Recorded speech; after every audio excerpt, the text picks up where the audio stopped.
Bismillah ve salatu ve selamu ala Resulillah ve ala alihi ve sahbihi ve men vala. Muhammed ibn İsmail el-Bukhari rahmetullahi aleyhinin Sahih Bukhari namlı kitabı dersimizin devamında bugün iman hakkındaki kitaptaki tövendeki babını okumakçı. Bu bab mundaq. Haya imanның cümlesindir dep bab koyaptı İmam Bukhari. Tüngenki dersimizde mesela müminlerdeki iman ehlineki amelleri farklı derecelik bulduğu diyen. Bu bab bilan bu yuqorqi babniki munosabati nima degan vaqtida hamda haya mu bir mu'minni musulmonni fazilatli qiladigan darajasini oshiradigan bir tur bo'lg'achqa ikkisini bir-biriga bog'lab ikki babni bir yerga qiladi. Muhammad ibn İsmail Buxoriy shunday deydi, bizga Abdullah ibn Yusuf hadis so'zlab bergan edi deydi. Abdullah ibn Yusuf boshda ozroq o'tdi bo'lg'ay. Abdullah ibn Yusuf at-Tanisi o'zi tigi demishliq adam Misrda yashagan. İşencilik deb sifatlangan ulamolar tarafidan bu adam hamda bu kishi Imom Malikniki Muvatta nomli kitobini birga o'qigan boshqa shogirdlar bilan birga. Demak, bevosita Imom Malikning bu Muvatta nomli kitobini tanishgan Imom Malikniki nopozliq yuzlik o'quvchilarniki biri bo'ladi. İmam Buxoriy rahmetullohi alayhi bu shu odamdan hadis rivoyat qilgan. Demak, Imom Buxoriyniki bu kishi ustoz bo'ladi, Imom Malikning shogirdi bo'ladi. Bu adam deydi bizga Malik ibn Anas hadis so'zlab bergan edi deb. Malik ibn Anas Imom Malik shu Malikiya mazhabining asoschisi. Bu kishining tarixi o'tib bo'ldi. Imom Malik ibn Shihab Muhammad ibn Muslim ibn Shihab az-Zuhri bu kishining tarjimoni o'tib bo'ldi. Bu zot Salim ibn Abdullahdan hadis rivoyat qilyapti. Şimdi Salim ibn Abdullah kim o degan vaqtda bu Abdullah ibn Umar'ninki o'g'li, Umar ibn Xattobninki nevrisi bo'ladi. O'zini tabi'in Madinadagi hamda 7 faqihninki birisiga ba'zi rivoyatlarda mushadabni qo'shgan. Demak 7 faqihning birisi mashhurda. Endi bu kishi shu Abdullah ibn Umarga nayt bek o'xshaydigan bolasi ekanda. Uning ustiga shu o'zi nayt zohid dadisnimi mushayatni nayt doğurgan adam ekan. O'zi nayt zohid o'tgandimi 2 dirhamlik kiyimlarni kiyatdi deb sifatlanibdi. O 2 dirhamga nayt bir qimmat shu davrda nayt tuvan bir pul hamda kiyimga nisbatan. Bu kishiniki rivoyati eng ishonchli rivoyat deb sanaladi.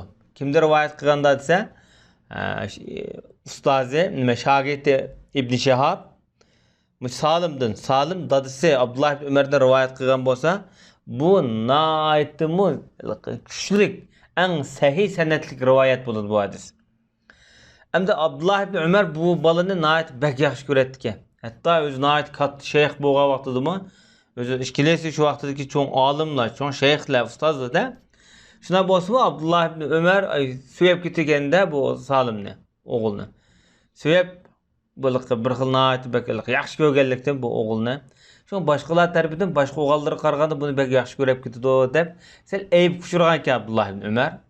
Abdullah ibn Umar shu vaqtda chaqchaq qilgach, qaranglar bir shayxni so'yapti deb o'g'ilni ilhom berish uchun ham amaliyat reallik maqtagan ekan. Bu odam Hijriyaniki 106-yili Madinada o'lib ketganligi qayd qilindi. Hisham ibn Abdul Malik shu vaqtda Madinada namoz o'qigan. Balkim Madinadagi bu vaqtlar bo'lishi mumkin. Hamda amir yoki vali sifatida yoki haj munosabati. Chunki vaqtida hech ham xalif bo'lmagan. Hamda Salim o'zi dadisidan hadis rivoyat qildi. Dadisi Abdullah ibn Umar, mashhur sahoba. Bu kishining tarjimali o'tdi o'g'ay. Hamda payg'ambar alayhissalatu vassalam ansariylardan bo'lgan bir odamniki huzuridan o'tibdilar qishidan payg'ambarimiz shu vaqtida. O birisi yani birisiga haya haqida nasihat qilyapti. Yani bu adam yan birisi nasihat qilinuvchi naytbek haya qiladigan shunday bir odam ekanda. Bu yan bir qarindishi buni ayblab qo'yayotgan ekan bu orliqda. Sen bekji haya qilsan, nima bunday qilsan degandek hamda shu bunda bek haya qilib ketma degandek. Chunki hamda haya bek chekidan eshib ketgan vaqtda bir xil qo'rqinchoqlik, bir ojizlikniki ifodasi bo'lib qoldi. Shu haya bilan qo'rqinchoqlik orasini farqlantirgan yaxshi bu jihatda. Hamda shaxsiyati ojiz kishilar bo'lib qoladi masalan. Bunday kishilar qo'rqinchoqlik bu bir xil hayolikdek tuyg'u berdi, lekin bu ishidagi qo'rqinchoq Bu vaqtida hayo olmaydi. Payg'ambar alayhissalatu vassalam shu vaqtida nasihat qilayotgan odam deb qo'y, uni o'z bitib qo'y, o'z holatida qo'y. Hayo degan iymonning jumlasidan deb payg'ambarimiz bu yerda bu nasihatni qilgan. Hayomi undaqda shu iymonni to'liqlaydigan ma'lum bir go'zal ijobiy tuyg'ularning hislatlarniki biri. Hayo iymonning jumlasidandir degan ekan. Hayo bo'lmagan vaqtida bu iymon tuvallaydi yoki kemaydi, ojizlaydi degan bo'ldi. Hayo qitilgan vaqtida iymonga bu iymon yani aviydi degan ma'noni bildirdi. Yani bu demak İmam Buxoriy rahmetullohi alayhiniki boshidagi hadislar bilan bir-biriga to'liqlaydigan hadislarni keltiryapti-da.